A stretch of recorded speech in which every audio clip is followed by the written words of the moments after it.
Hi friends, it's Manish और Nifty की इस डेली एनालिसिस में आप सबका स्वागत है।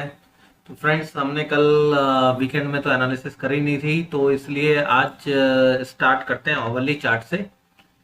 तो फ्रेंड्स, आप लोगों को ये स्क्रीन पे दिख रहा होगा कि ये एक राइजिंग ट्रेंड लाइन थी जिसको बाजार ने ब्रेक कर दिया था। ब्रेक करने के बाद लोअर टॉप लोअर बॉटम का एक पैटर्न बनाया और उसके बाद जो एक हॉरिजॉन्टल सपोर्ट था वहां पे फ्रेंड्स, जो कि 18,050 का सपोर्ट था, वहां पे सपोर्ट लिया। और मैंने लास्ट वीक यूट्यूब पर डाला भी था। यूट्यूब के कमेंट बॉक्स में आप आज भी जाके चेक कर सकते हैं कि 18,050 से हमें एक लॉन्ग पोजीशन बनानी थी। और लॉन्ग पोजीशन बनाई, जिन्होंने भी बनाई होगी फ्रेंड्स, उन्हें प्रॉफिट ही हुआ होगा, क्योंकि बाजार ने आज हाई बनाया 18,335 का। तो ऑलमोस्ट 300 पॉइंट हम लोगों ने अभी तक कैप्चर कर लिए हैं। अब फ्रेंड्स, आगे क्या पॉसिबिलिटी है उसे समझते हैं। देखिए, मैंने ये कुछ सपोर्ट रेजिस्टेंस ऑलरेडी ड्रॉ कर दिए हैं स्क्रीन के ऊपर। तो फॉर अ स्विंग ट्रेडर अब इम्पोर्टेंट क्या हो जाता है? इम्पोर्टेंट हो जाता है 18,080 से लेके 18,170 75 से लेके 18,210 15 का ये रेंज। ठीक है, अब हमें कल कैसे ट्रेड करना है उसको समझते हैं, फिर देखते हैं कि ये जो ऊपर का रेजिस्टेंस है वो रेजिस्टेंस निकल पाएगा या फिर बाजार एक नीचे पुल बैक देगा। लेकिन अभी तक जो लग रहा है वो ये लग रहा है कि देखिए, क्योंकि बाजार अगेन एक स्टीप मूव दे रहे हैं नीचे से, तो ये पॉसिबिलिटी है कि बाजार यहां से एक थोड़ा सा एक पुल बैक दे, छोटा सा। और पॉसिबल है कि 18,210 15 को आके टेस्ट कर ले या फिर 18,170 के सपोर्ट जोन तक जाए। तो फ्रेंड देखिए, अगर कल बाजार 18,250 का ये जो लेवल है, मैं इसको मार्क कर देता हूं फ्रेंड्स आप लोगों के लिए। देखिए, अगर ये 18,250 का ये जो लेवल है, अगर बाजार इसको ब्रेक कर देता है ना फ्रेंड्स, देन फिर ये हमारा जो नीचे का लेवल है 18,215 और 18,170, ये दोनों लेवल एक्टिव हो जाएंगे।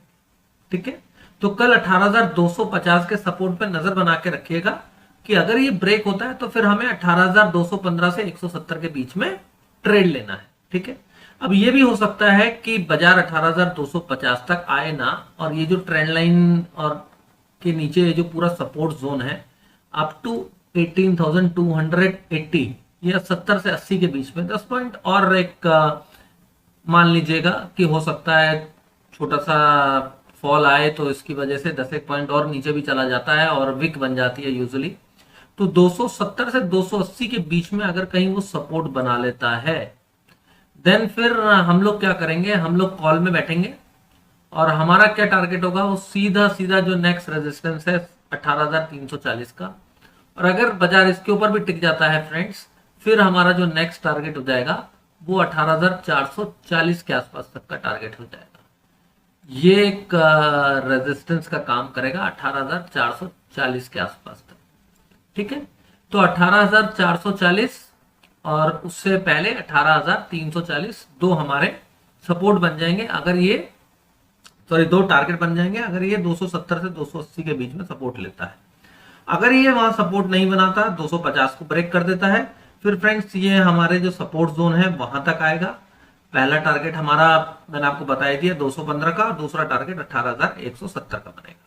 ठीक है, अगर फ्रेंड्स ये तो हो गई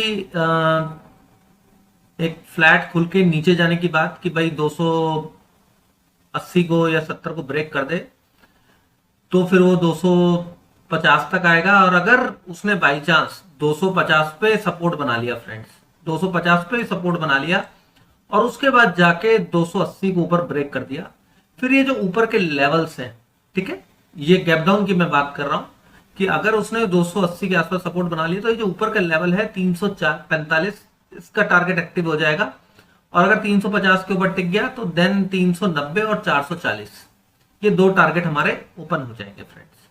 ठीक है, अगर इसने इसको ब्रेक कर दिया, 250 को ब्रेक कर दिया, तो मैंने आपको 215 और 170 के लेवल बता ही दिए हैं। ठीक, तो अगर गैप डाउन होता है 270-80 के नीचे चलता है तो फ्रेंड्स उस वक्त हम देखेंगे कि 250 पे सपोर्ट बनाता है कि नहीं बनाता। अगर नहीं बनाता तो हम सीधा शॉर्ट करेंगे हमारे दोनों नीचे के टारगेट के लिए। अगर ये यहाँ सपोर्ट बनाता है तो फिर हम कॉल में बैठ जाएंगे ऊपर के टारगेट्स के लिए, ठीक है। अगर अब ये थर्ड सिचुएशन की ये फ्लैट खुल के ऊपर का ये जो लेवल है इसे जिगजैग करके ब्रेक कर दे, यहाँ थोड़ा कंसोलिडेट करे क्योंकि ये अच्छा खासा मूव आ चुका है, तब वो 350 को ऊपर निकाले, तब 390 और 440 के टारगेट हमारे लिए ओपन हो जाएंगे। अगर बाजार ये डायरेक्ट गैप अप खुलता है फ्रेंड्स, डायरेक्ट गैप अप, ठीक है, और 345 के ऊपर ही ओपन हो जाता है, तब दो सिचुएशन बन सकती है, ठीक है। दो सिचुएशन कैसी बन सकती है फ्रेंड्स, देखिए सॉरी ये मैंने गलती से ओवरली चार्ट ओपन कर दिया। Let me open the 15 minute chart again. तो मैं तब तक आप लोगों को ही बताता हूं कि देखिए अगर 340-45 के ऊपर डायरेक्ट गैप अप ओपन हो जाता है तो दो सिचुएशन बनेंगी। पहला कि वो यहां पर 310-20 के आसपास आके सपोर्ट बनाए और सपोर्ट बना के उसके बाद दोबारा से 345 के ऊपर ब्रेक करे, या फिर सीधा 345 के आसपास जिगजैग करके वहां से डायरेक्ट ऊपर निकले। तो हमारे दो टारगेट ऊपर के जो हैं 390 और 440 वो हमें कल ही दिखाई दे जाएंगे, ठीक है। तो हमारा डिस्कशन गैप अप का हो गया, गैप डाउन का हो गया, फ्लैट खुल के ऊपर जाने का हो गया कि फ्लैट खुल के अगर ऊपर ब्रेक करे तो थोड़ा जिगजैग करके ब्रेक करे, और फ्लैट खुल के नीचे का हो गया और गैप डाउन का हो गया, ठीक है। तो फ्रेंड्स अगर आप इस चैनल पर नए हैं और आपको ये एनालिसिस अच्छी लगी है, समझ में आई है, तो चैनल को सब्सक्राइब करके बेल नोटिफिकेशन जरूर ऑन कर दीजिएगा। और फ्रेंड्स मेरे 90% प्लस टारगेट अचीव होते ही हैं, तो आप ज्वाइन कीजिए, सॉरी आप सब्सक्राइब कीजिए और रेगुलर वीडियोस को वॉच कीजिए। इससे आपकी प्राइस एक्शन की जो पकड़ है वो भी बहुत मजबूत होगी और आपको इंट्राडे ट्रेड करने में कभी दिक्कत नहीं होगी अगर आप मेरी एनालिसिस को प्रॉपर फॉलो करते हैं। तो सीखिए, समझिए और तब ट्रेड कीजिए, ठीक है। और बेल नोटिफिकेशन ऑन करके और वीडियो को लाइक भी जरूर कीजिए और कमेंट भी जरूर कीजिए। तो thank you very much friends for watching.